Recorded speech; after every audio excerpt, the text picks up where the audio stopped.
Radio Educación. Desde la Ciudad de México.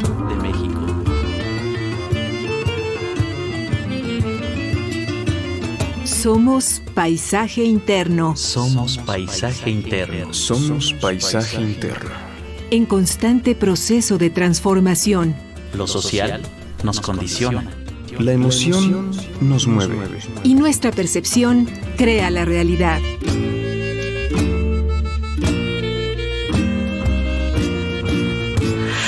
¿Qué odio nos empobrece? ¿Qué prejuicio alimenta lo que odiamos? Mardonio Carballo.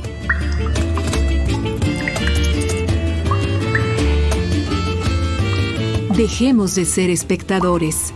Tomemos responsabilidad. Paisaje interno. Paisaje interno.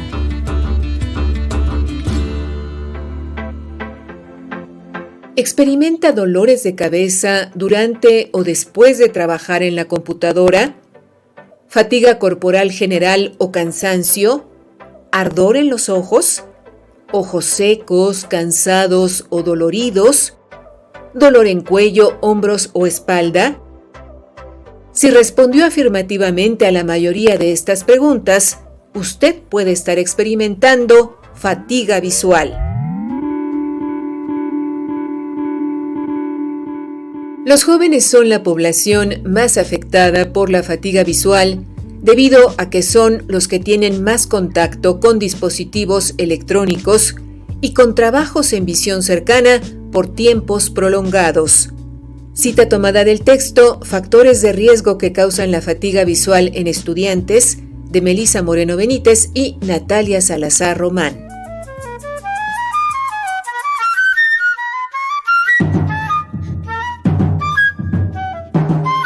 Radio Educación transmite a través de sus frecuencias 1060 de amplitud modulada, 96.5 de frecuencia modulada y www.radioeducacion.edu.mx. Nuestros números de contacto: vía telefónica 55 41 55 1060. Vía WhatsApp 55 12 33 29 15. Paisaje interno para el mundo. Usted que nos sintoniza, ¿sabía que existen pruebas que muestran que el uso intensivo de computadoras, tabletas y celulares reduce la frecuencia de parpadeo, lo que incide en nuestra salud visual? Le invitamos a ser parte de esta emisión grabada de Somos Paisaje Interno, en la cual la música juega un papel esencial.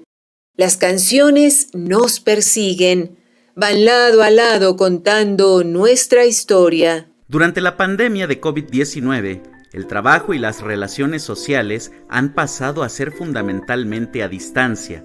Utilizamos a menudo el móvil o la computadora, dispositivos que producen fatiga ocular, aunque actualmente ya se refiere a ella como síndrome visual informático o fatiga visual digital.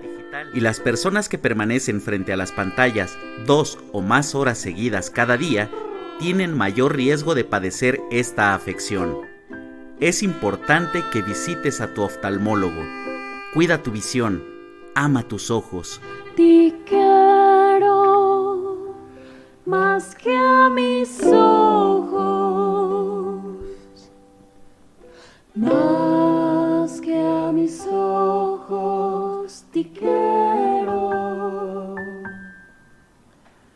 pero quiero más a mis ojos, pero quiero más a mis ojos, porque mis ojos te vieron. Tema: Mis ojos te vieron. Compositores: Pedro de Urdimalas y Raúl Lavista. Interpreta Rubí Peláez y Mike Banda. México 2018. Y si tú los quieres, te los entrego, mi niño, pues ya sabes que eres tú, para quien quiero mis ojos. Te quiero más que a mis ojos.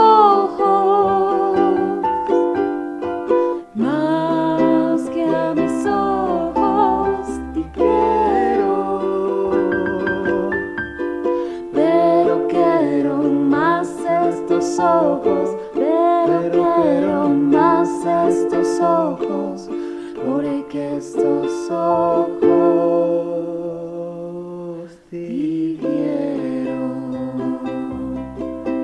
La, la, la, la, la. Fatiga ocular durante la pandemia. Somos Paisaje Interno en Radio Educación para el Mundo y nuestra invitada es Eira Vilchis Estrada, maestra en Ciencias Biomédicas por la Universidad Autónoma de Aguascalientes e integrante de la Asociación Mexicana de Facultades, Escuelas, Colegios y Consejos de Optometría. Bienvenida, Eira. Buenas tardes y gracias por aceptar esta invitación. Muy buenas tardes, Leticia. Muchas gracias a ti por la invitación, al contrario. Eira, ¿qué es la fatiga ocular? La fatiga ocular es un fenómeno real. Sin embargo, antes de poderte explicar las causas y el por qué de veras está afectando tanto, quisiera que me permitieras explicarte un poquito cuál es el funcionamiento del sistema visual al ver de lejos y al ver de cerca y por qué esto tiene esas consecuencias. Por favor. Cuando nosotros estamos viendo de lejos, los ojos están en estado de reposo, están alineados de manera paralela y tienen que ver de lejos, ya sea con claridad, si es que cuentan con un buen sistema óptico, o si tienen algún problema refractivo, pues hay que corregirlo. Partiendo de la premisa de que ya están corregidos, entonces el ojo está viendo de lejos, puede ver muy, muy lejos y no hace esfuerzo. Ese es su estado natural.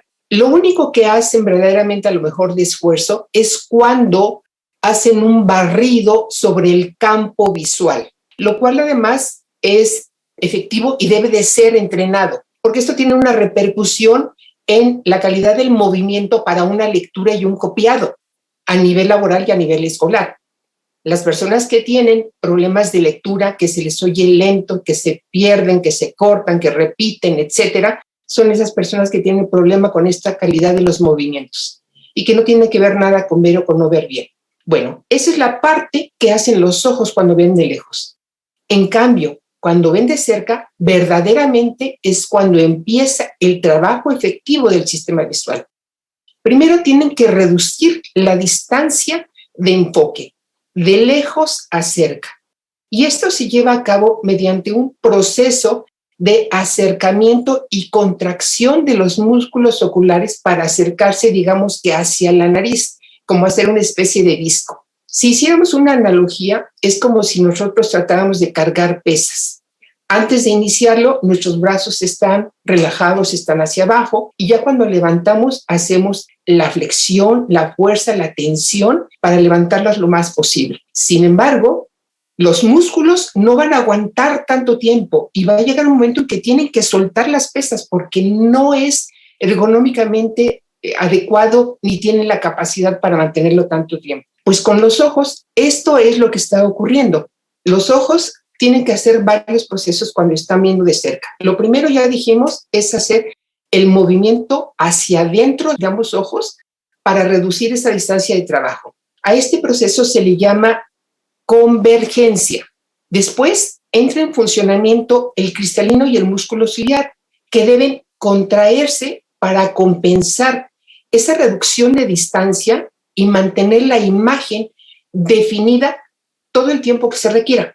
Además, debemos de tomar en cuenta y recordar que todo lo que vemos de cerca es muy pequeño. Entonces, el grado de enfoque, de detalle, de definición de lo que necesitamos ver es mucho más preciso. Esto hace que entonces esos dos sistemas de enfoque y divergencia tengan que estar balanceados y funcionando adecuadamente. No hay modo de que un sistema visual aguante tantas horas llevando a cabo estas actividades. Por lo tanto, necesitamos unas ayudas específicas. El sistema empieza a colapsar. Las primeras manifestaciones son sensación de borrosidad, y esto se produce porque ese cambio de distancia a la que están enfocando tanto el cristalino como las vergencias no aguantan y empiezan a relajarse. Y entonces empiezan a enfocar un poco más atrás. Por lo tanto, la imagen se empieza a ver borrosa. De ahí que viene esa necesidad y esa sensación de que las cosas ya no están tan claras, porque perdieron la distancia a la cual lo estaban trabajando. La segunda señal de esta sintomatología, de estas consecuencias, es cuando viene una sensación de ardor.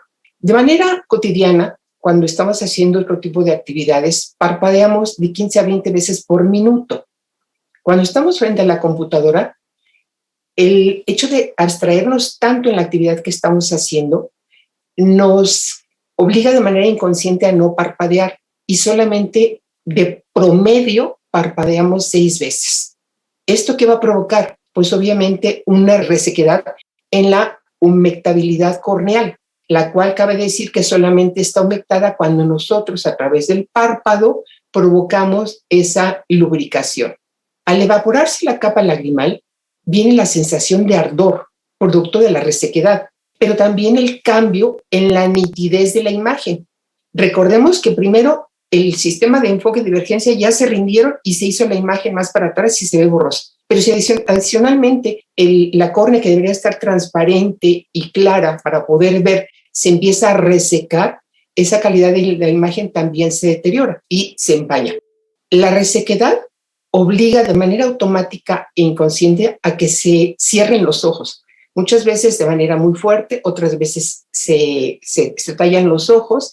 Y si esto ocurre, entonces hay una alteración en el tejido conjuntival y se produce una sensación de arenitas, de cuerpo extraño, incrementando la molestia y el ardor. Si este proceso sigue, se va a generar una infección.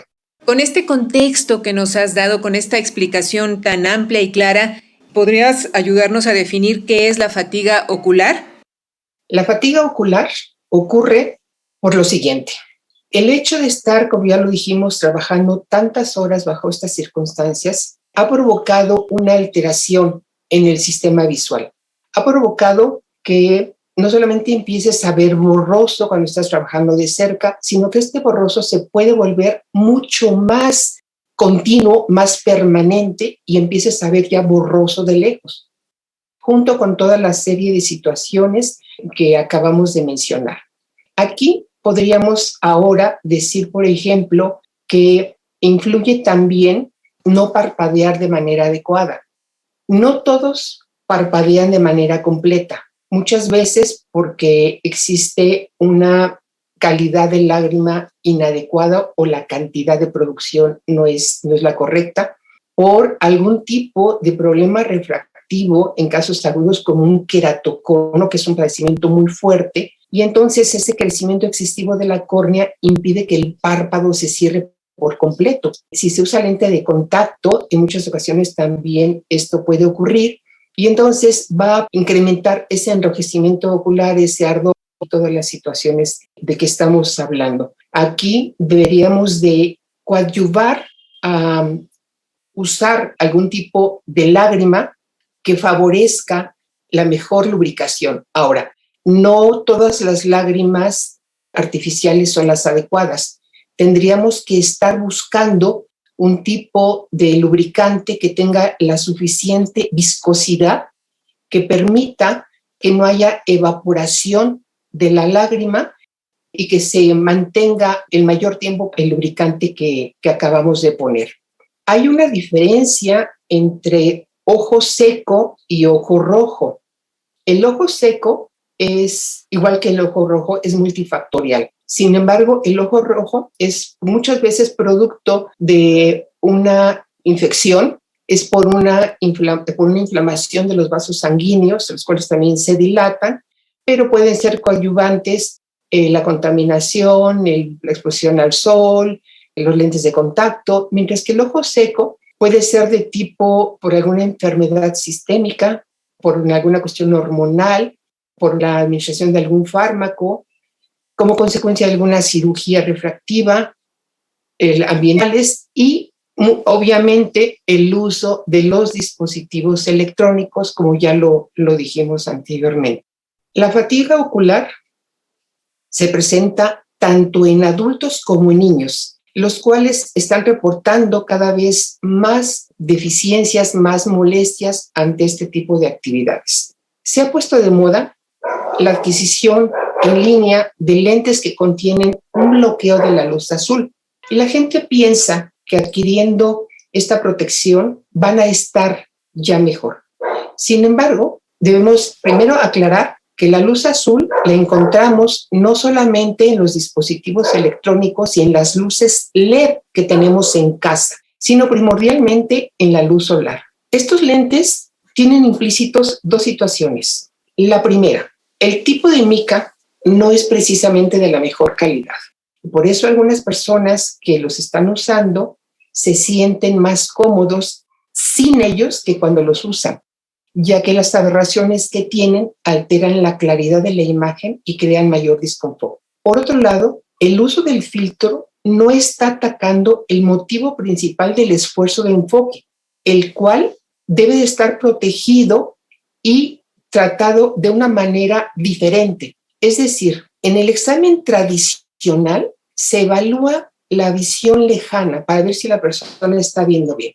Y se pretende que con esa graduación la persona esté trabajando de cerca, lo cual, como ya dijimos al inicio, la función y las habilidades que lleva a cabo el ojo para ver de cerca es muy diferente. La distancia de enfoque y de trabajo es diferente. Por lo tanto, el método de corrección también tiene que ser diferente. Entonces, se tienen que hacer una serie de pruebas que evalúen el estado binocular en distancia cercana y entonces se lleven a cabo todas las medidas para que nos permitan determinar si esa persona tiene esa eficiencia, flexibilidad y condiciones musculares de mantener la distancia correcta. Y si no, entonces hacer una prescripción específica que contenga no solamente la graduación, sino en algunos casos también implementar elementos ópticos adicionales como puede ser el uso de un prisma que favorezca la distancia y la postura a la cual debe el ojo mantenerse y que ya no puede llevarlo a cabo, que ya se cansó, ya no está en condiciones de llevarlo a cabo. Y entonces, ahora sí, una vez con esa adecuada prescripción en función de los valores que el propio paciente reportó, podemos colocar ya un filtro que tenga ese famoso bloqueo de la luz azul y el uso de un buen antirreflejante que evite que todos los reflejos y las luces que están provenientes de la habitación reflejen y le causen mayor incomodidad. Esa es una de las situaciones que debemos de tomar a cabo. Por otro lado, también debemos saber que la fatiga visual se presenta no solamente en adultos, ya lo dijimos, también en niños. Es una falta de elasticidad, un desgaste que se va produciendo con el uso continuo. Entonces, la persona joven puede tener toda esta sintomatología. Y si estamos hablando ya de personas adultas, pues digamos que se nos incrementa porque adicionalmente contamos con el factor de la edad. Entonces, hay cosas que, bueno, pues no podemos evitar, ¿verdad? Maestra Eira Vilchis Estrada, perdón, en este punto te interrumpo únicamente para confirmar algunas cosas que nos has dicho.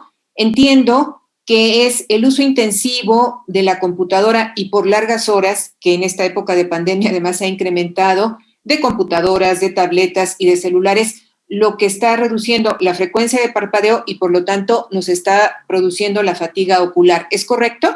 Sí, así es. Digamos, mira, dijimos que necesitamos de varios elementos con los que cuenta nuestro sistema visual para llevar a cabo estas actividades. Si nosotros no tenemos una suficiente elasticidad porque la pandemia nos está obligando a estar encerrados, entonces estamos haciendo un desgaste sobre algo que está ya vencido, sobre algo que está ya colapsado.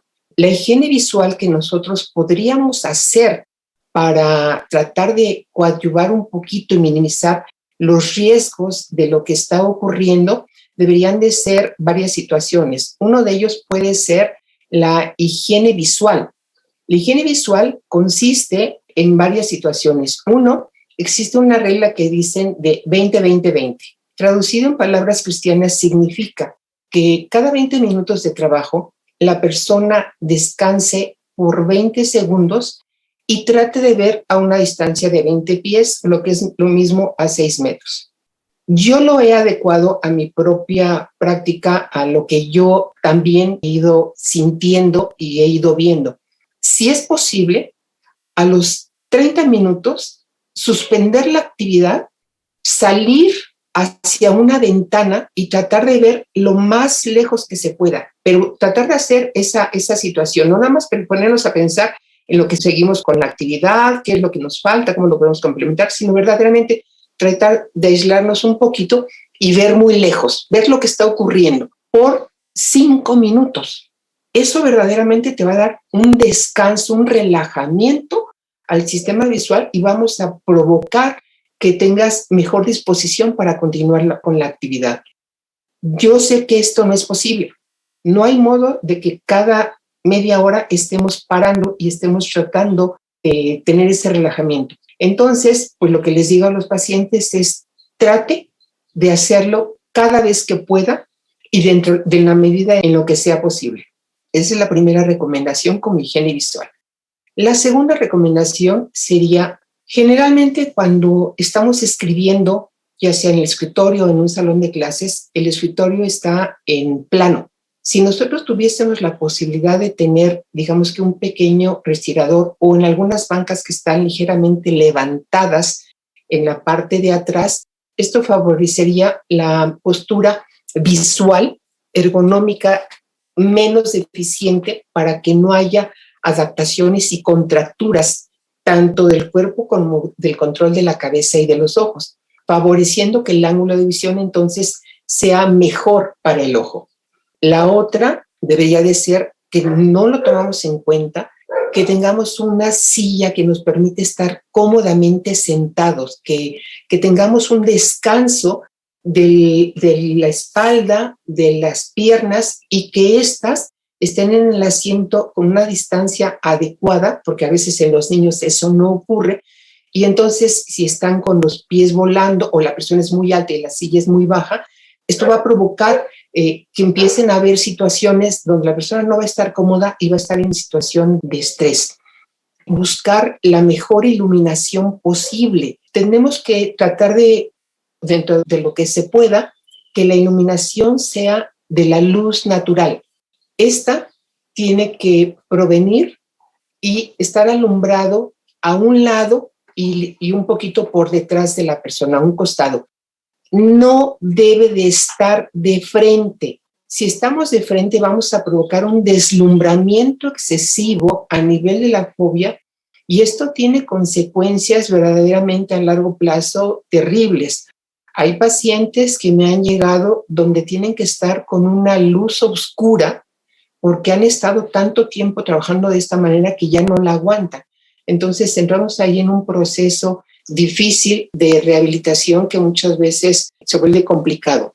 Cuando se trabaja de noche, sí, la persona tiene que seguir trabajando tarde, noche, cuando ya hay poca iluminación, se tendría que poner lámparas adicionales para hacer que la luz esté iluminando no solamente el área de trabajo, sino la mayor parte de la habitación para que entonces haya una buena congruencia entre la luz central y periférica y todo el sistema esté en equilibrio y en balance.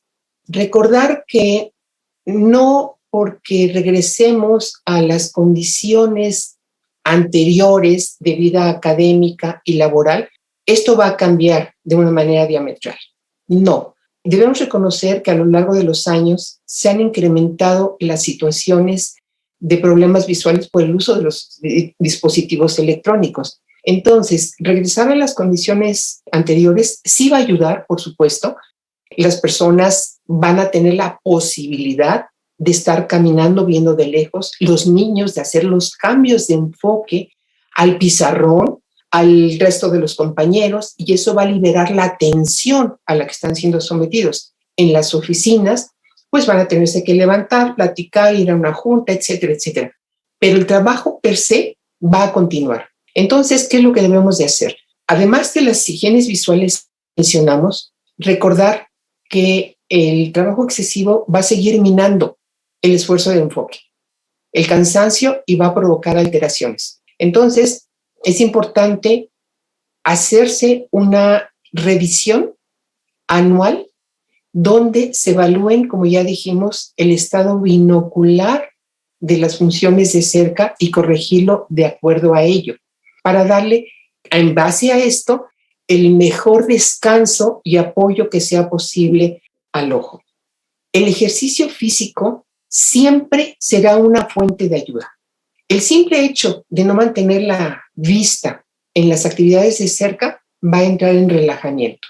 Adicionalmente, al hacer las actividades físicas, se entra de una manera simultánea en varios procesos visuales, de tipo motor, de coordinación y equilibrio y balance del cuerpo y de todo el organismo. Y se llevan a cabo procesos cognitivos, los cuales entrenan las capacidades y habilidades de juicio, resolución de problemas, interpretación de la información, y favorece que la persona se vuelva más perceptiva y eficiente en todos sus procesos. Los países altamente tecnológicos como los asiáticos tienen una alta prevalencia de miopías tempranas en niños muy pequeños, por lo que es muy importante limitar el uso de los dispositivos electrónicos, ya que actualmente los niños, además de estar trabajando las actividades escolares, son propensos a estar llevando a cabo todos los juegos en ellos. Y muchas veces los padres somos un factor coadyuvante para que lo estén haciendo.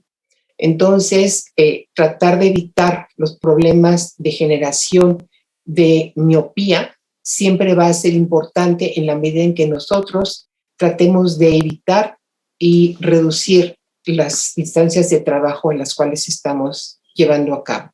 Pues me parece muy valioso que nos hayas hablado sobre esta cuestión de la higiene visual y únicamente precisar los síntomas que tienen que ver con fatiga ocular y que nos obligarían a ir con un especialista en salud visual. Entendí que era una sensación de borrosidad, ardor, resequedad en ojos, sensación de arenitas y o cuerpos extraños. ¿Es correcto, Eira?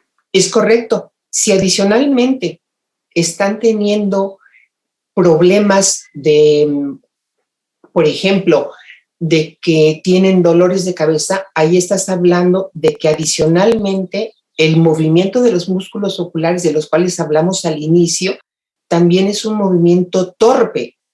Y entonces eso hace que la persona tenga que duplicar la actividad porque repite, omite, se le mueve y se salta información que está viendo en el proceso de la computadora. Entonces, ese movimiento ineficiente y esa decodificación de la información tan mala que está teniendo, lo está haciendo que trabaje más de lo que debe, de que no entienda y que por lo tanto cree un estrés visual, físico y emocional tremendo. Y entonces se pueden presentar los dolores de cabeza. Puede tener sensación de sueño, cansancio y que no está rindiendo todo lo que debe. De hecho, te puedo decir, por ejemplo, que el estrés continuo que estamos llevando a cabo, tanto por lo de la pandemia como por este esfuerzo visual sostenido, provoca un estado de alteración, como ya te dije, no solamente a nivel visual, sino del cuerpo, y hay una alteración química también en el organismo, donde hay una mayor producción de dopamina, que es una hormona y es precursora de la adrenalina, los cuales nos ayudan a mantener el estado de vigilia, alerta y control del estrés. Cuando esto se va acentuando, se va incrementando y no disminuye, dadas las condiciones a las que estamos, entonces empiezan esos cambios estructurales y pueden haber cambios a nivel visual, en donde la persona que no tenía un problema visual puede empezar a desarrollarlo. Es decir, esa pequeña visión borrosa que era intermitente en la computadora se vuelve ya una visión borrosa permanente de lejos, porque ya el sistema se rindió y entonces se genera un problema visual que no tenía. Y aquellos pacientes que ya tenían un problema anterior se puede incrementar. Con esto nos estás diciendo que la fatiga ocular o fatiga visual tiene que ser atendida y el especialista al que debemos ver es el oculista. Somos el oftalmólogo y los optometristas que tenemos obviamente una cédula profesional. Ahora, te repito, se tiene el tabú de que una persona joven tiene un sistema visual fuerte, eficiente y que no necesita graduación para ver de cerca. Se pretende que la graduación que le sacan para ver de lejos sea la que usen para ver de cerca, lo cual es una falacia, y más ahorita en las condiciones en las que estamos.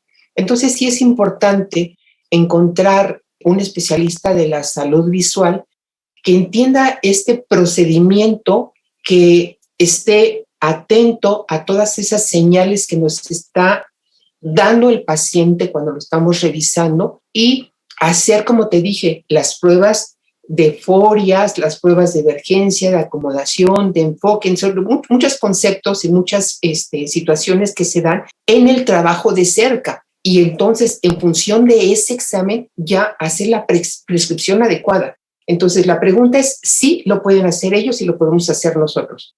Pero hay que buscar quién tiene conocimiento y lleva a cabo esas pruebas para hacer ese proceso del que estamos hablando. ¿Cómo podemos saber que estamos llegando con el especialista adecuado? Yo creo que lo conveniente sería entonces, cuando están haciendo su cita, preguntar cuáles son las pruebas que hace ese especialista. Porque vamos a ir con un oftalmólogo muy renombrado que tiene una gran especialidad de retina. Él no va a hacer estas pruebas. Imposible. Vas a ir con un contactólogo a lo mejor y se va a dedicar a todo lo que es la parte de contactología, pero no va a hacer pruebas de función binocular cercanas. ¿Nos puedes repetir brevemente cuáles son estas pruebas? Sí, son pruebas que miden se les llama posturas visuales o forias de visión cercana, la amplitud y flexibilidad acomodativa. Tienen que evaluar cómo está leyendo el paciente, si hay un problema con los músculos oculares, si hay una adecuada binocularidad, que no haya problemas de supresión. La supresión es cuando vamos a suponer que estamos trabajando en la computadora o estamos leyendo.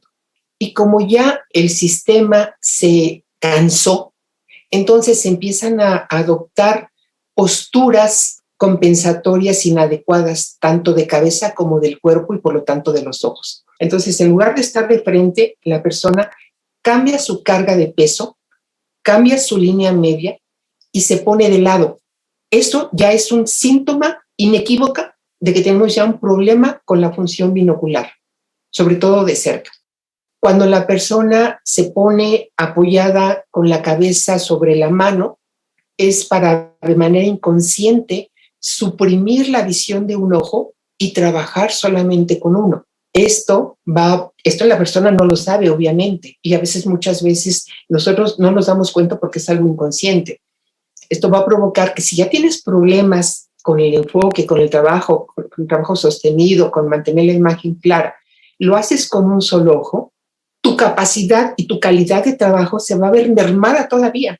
Es como ir caminando por la vida con un solo pie, lo cual obviamente puedes hacer, pero no va a ser funcional. Y vas a provocar otro tipo de alteraciones porque lo estás haciendo de una manera inadecuada. Esta es una emisión grabada de Somos Paisaje Interno. El tema de este día, fatiga ocular durante la pandemia. Nuestra invitada es Eira Vilchis Estrada, maestra en Ciencias Biomédicas por la Universidad Autónoma de Aguascalientes e integrante de la Asociación Mexicana de Facultades, Escuelas, Colegios y Consejos de Optometría. Si quiere comunicarse con el equipo de esta serie, le pedimos que envíe un mensaje a nuestras redes sociales. Nos encuentra como Somos Paisaje Interno. Hola, soy Edson Méndez, ingeniero en computación. El tiempo que llevo laborando a distancia, pues sí me ha tocado estar alrededor de 7 u 8 horas frente a la computadora. Sí he llegado a presentar dolor de cabeza. En cuanto a la vista, pues sí termino con resequedad en los ojos. Pero lo que hago ahora es irme a recostar un poco a la cama e intentar cerrar mis ojos durante unos 10-15 minutos. Y pues sí, he visto que sí me ha funcionado esto. Después de estar relajado durante ese lapso, mis ojos descansan un poco y sí me siento un poquito mejor, ¿no? En cuanto a la resequedad en mis ojos. Otro detalle que también he notado es que yo uso lentes y siento que mi graduación como que sí ha aumentado porque empiezo a ver un poco con dificultad, ¿no? Entonces creo que por ahí también ya me hace falta irme a hacer mi examen de la vista.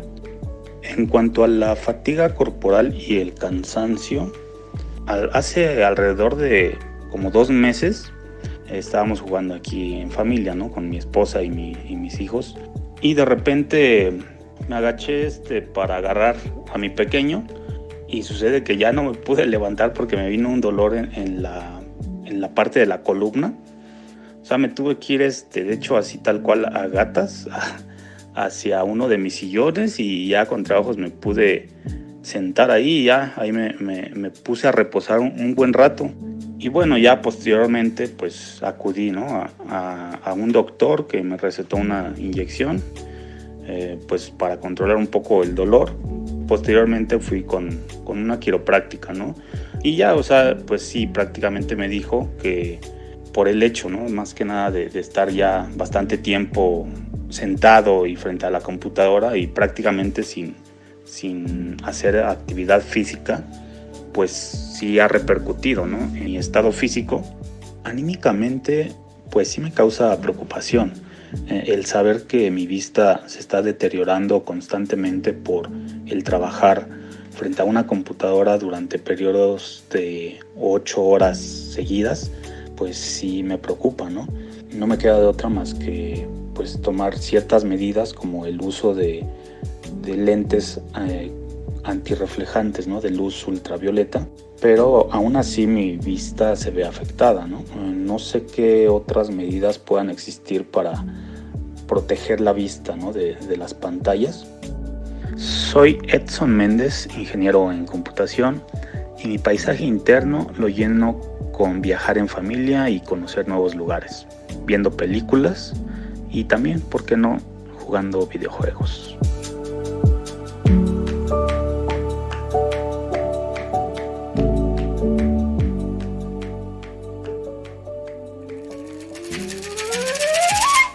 Tu participación enriquece nuestra experiencia. Nuestros medios de contacto son el 55 41 55 10 60 o 55 12 33 29 15. A través de nuestras redes sociales estamos en Paisaje Interno y en Radio Educación.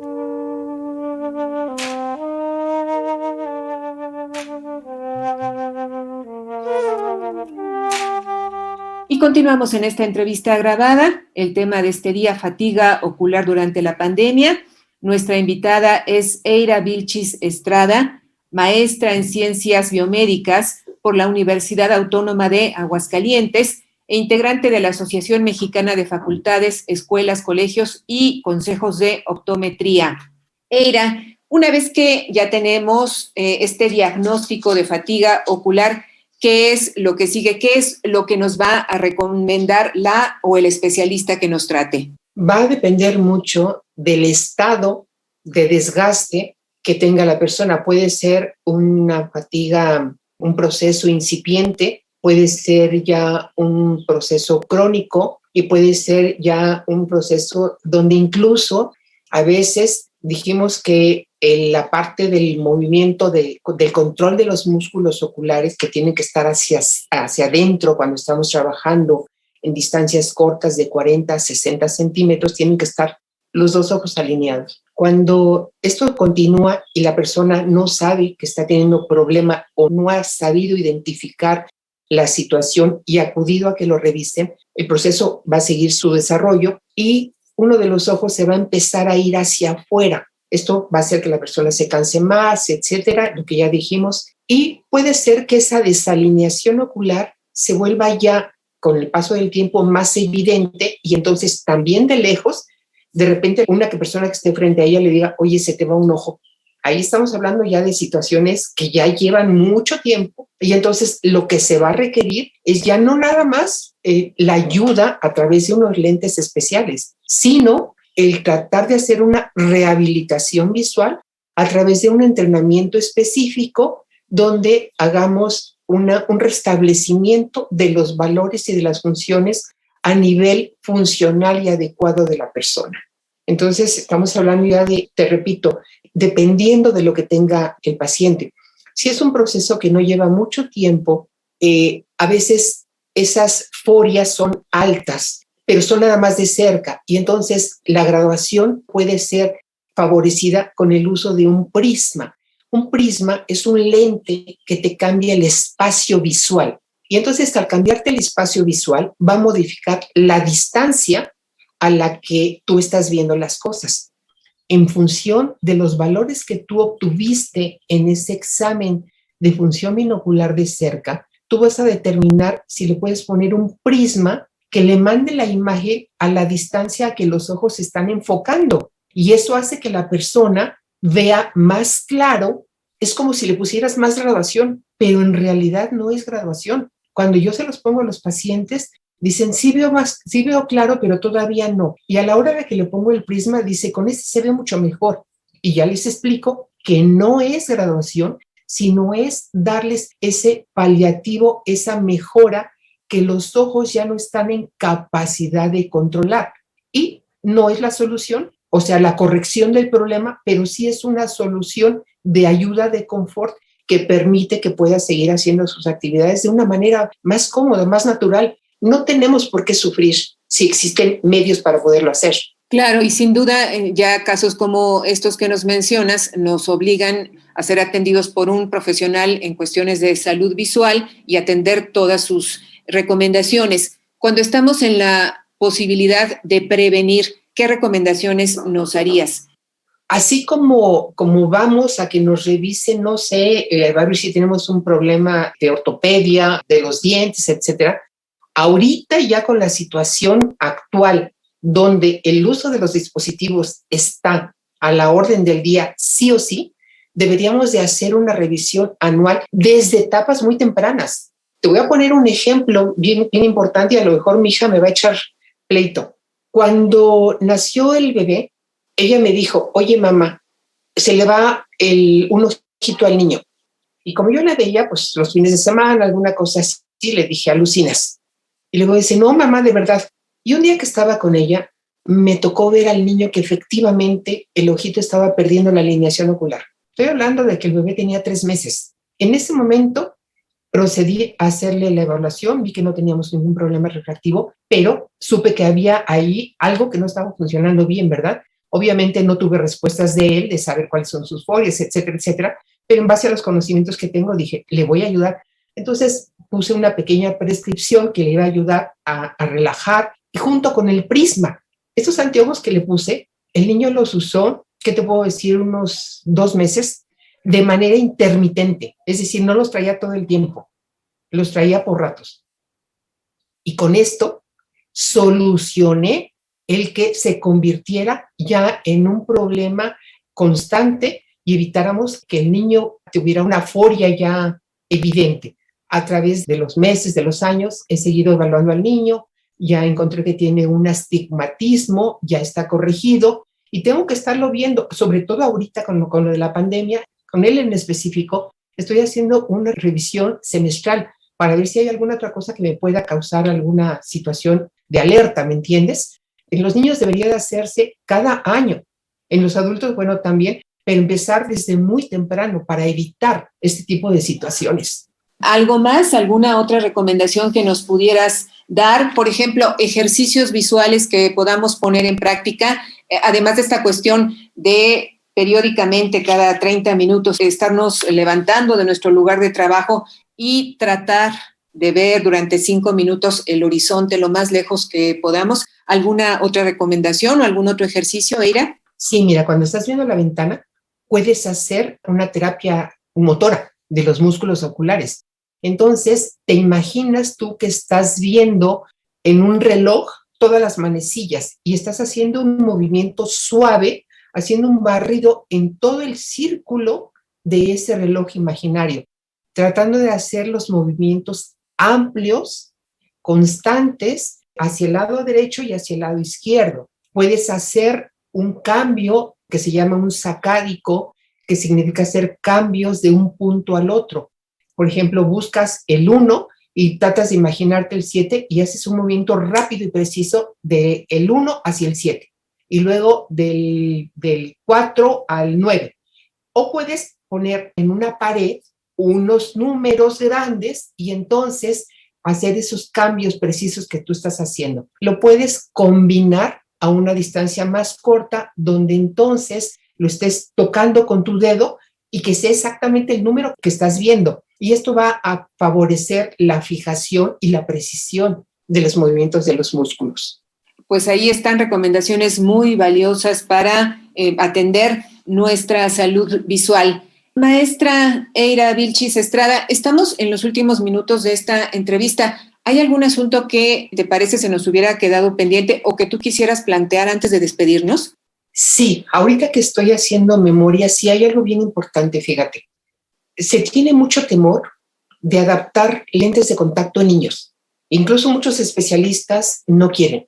Y esto es un problema muy fuerte, sobre todo en aquellos pacientes, aquellos niños que tienen hipermetropía y astigmatismo. Esta combinación de efectos refractivos crea una disminución generalmente en la agudeza visual y que por más que el especialista trate de ponerle la mejor corrección, no logra el objetivo que estamos buscando. Entonces, cuando tú pones un lente de contacto no blando, sino de tipo rígido en cualquiera de sus modalidades, hay un incremento, una mejoría en la calidad visual. Al tener una mejoría en la agudeza visual, obviamente la forma en que ven las imágenes, el tiempo que se llevan a cabo para hacerlo, es mucho más promisorio. Hay un cambio en la actitud del niño, en sus respuestas, y todo fluye de una manera más precisa. Evitar que los niños vayan incrementando la miopía. Si un niño de, 6 años ya tiene una miopía de una dioptría, hay que tomar las medidas adecuadas.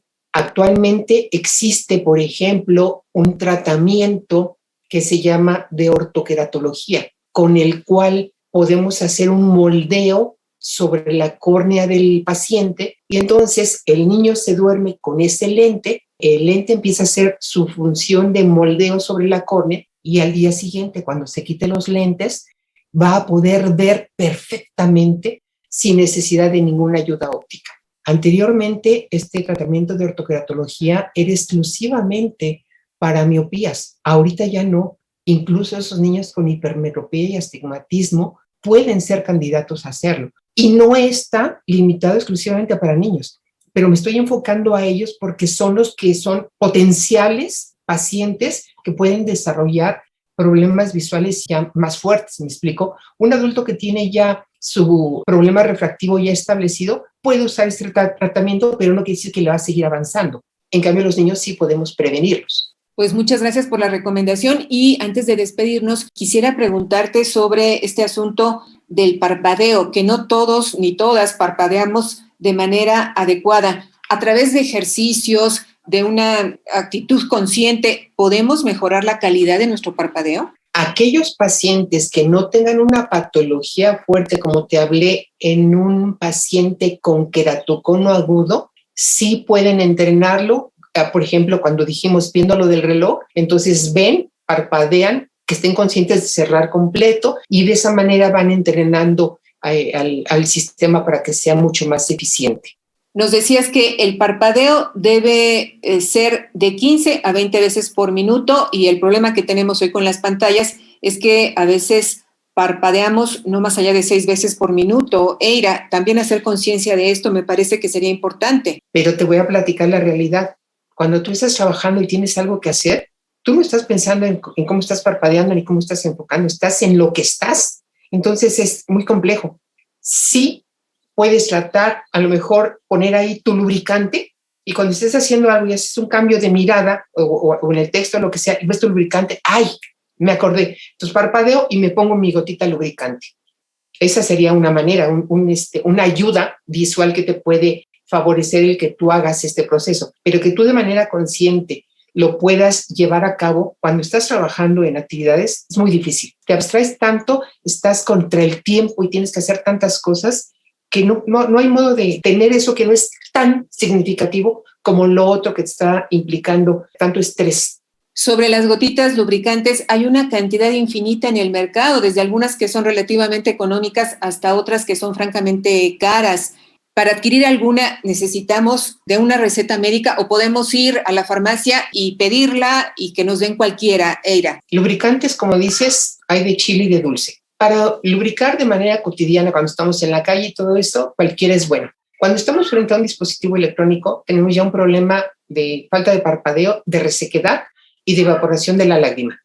Entonces tenemos que buscar un lubricante que tenga una viscosidad media que favorezca que no haya tanta resequedad y evaporación de la lágrima y permanezca más tiempo humectado. Si es muy líquido, no va a ayudar en nada. Si es demasiado viscoso, nos va a empañar y créeme que tarda 1 minuto o más en quitárselo empañado. Entonces, uno de viscosidad media es adecuado. Generalmente es un hialuronato al 10%. Maestra Eira Vilchis Estrada, ¿cuáles son tus datos de contacto? ¿Hay manera de consultarte para una evaluación? Sí, claro que sí. Yo me encuentro en la Ciudad de México. La clínica es Centro de Especialidades Visuales Optivisa y el teléfono es el 55 55 74 28 84 o el 55 55 64 46 42. 55 55 64 46 42. Así es, y la página es www.optivisa.com.mx. No nos resta más que agradecer a nuestra invitada, a la maestra Eira Vilchis Estrada, su presencia en Somos Paisaje Interno y nos despedimos. Muy buenas tardes. Buenas tardes. Si después de escuchar este programa quieres buscar atención personalizada para atender algún padecimiento ocular, a continuación te damos 2 recomendaciones para que puedas encontrar al especialista adecuado. La primera opción es conocer el directorio de la Sociedad Mexicana de Oftalmología.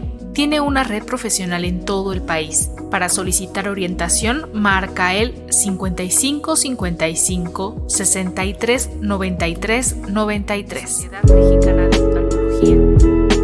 Y si quieres una revisión general de la vista, te recomendamos conocer el directorio de la Asociación Mexicana de Facultades, Escuelas, Colegios y Consejos de Optometría en su página de internet www.amfeco.mx.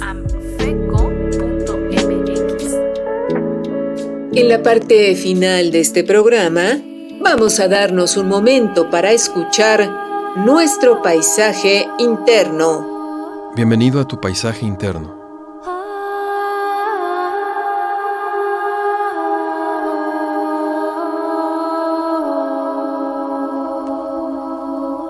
Meditación del paisaje interno.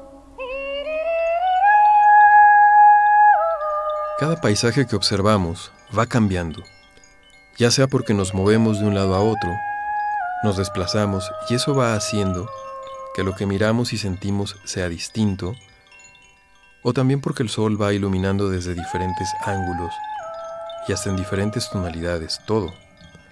A ratitos hay menos sombra, en otros momentos hay más. Luego está la penumbra, la oscuridad y la noche completa. Los paisajes van cambiando, también con las estaciones del año. Los hay con aire o con frío, también lluviosos o muy calurosos, cambios y cambios en los paisajes. En tu interior también van cambiando los paisajes. Tu paisaje interno en ocasiones es luminoso y claro, como cuando tienes una nueva idea o quieres iniciar las cosas, cuando tienes la energía para ir por las cosas, para lograr, para moverte hacia algo. Es como el amanecer, el inicio de alguna situación, volver a empezar. Mírate a ti mismo, a ti misma, cómo eres cuando tu paisaje interno se tiñe de la energía de los comienzos. es el amanecer. En ocasiones, todo parece tan claro, tan definido, tan palpable. Esto es cuando tu paisaje interno va llegando al mediodía, el sol que todo lo aclara y que cuando está justo encima, parece que no hay rastro de sombra. Todo está definido. ¿Has vivido momentos así? Momentos de total claridad, certeza, sin rastro de dudas.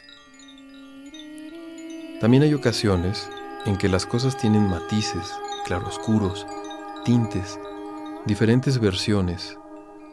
A veces lo puedes vivir como duda, en ocasiones como multiplicidad y cambios. Es medio claro y medio oscuro. También es el momento en que sientes que algo está llegando a su fin y que las cosas, experiencias, personas se desprenden como si de hojas otoñales se tratara. ¿Hasta dónde llegará todo esto? Te preguntas si ya terminó o si aún falta algo, pero algo en ti te dice que hay que soltar. Estás llegando al crepúsculo en tu paisaje interno. Y después, tiempo de descanso, tiempo de olvido, tiempo de nada. Es como cuando la luz reposa sobre sí misma para renovarse en la plena noche cerrada. Es momento para que todo vuelva a nacer. Total silencio, un vacío más allá de la calma. En tu paisaje interno es la noche completa, donde nada hay que hacer salvo descansar y confiar. ¿Qué es lo que permanece observando todo cambio y movimiento? ¿Quién mira todo moverse y cambiar en tu paisaje interno? Si lo conoces, salúdale y observa junto con él, con ella o con ello. Soy Bruno Díaz, psicólogo. Para preguntas, cursos y consultas, envíame un WhatsApp al 55 29 52 08 24 o búscame en Facebook en Los Parajes del Alma. Participamos en este programa nuestros entrevistados Eira Vilchis Estrada y Edson Méndez, el psicólogo Bruno Díaz y el equipo de producción de esta serie: Marlene Reyes, Daniel García, Eliud Hernández, Edith Díaz, Ana Leticia Vargas y en la producción Guadalupe Sánchez López. Hasta la semana entrante y, por favor, destinemos un tiempo a cultivar nuestro paisaje interno. Paisaje interno. Construyendo redes. Transmitimos desde la Ciudad de México por las frecuencias de Radio Educación para el Mundo. Transmitimos para el mundo. Radio Educación.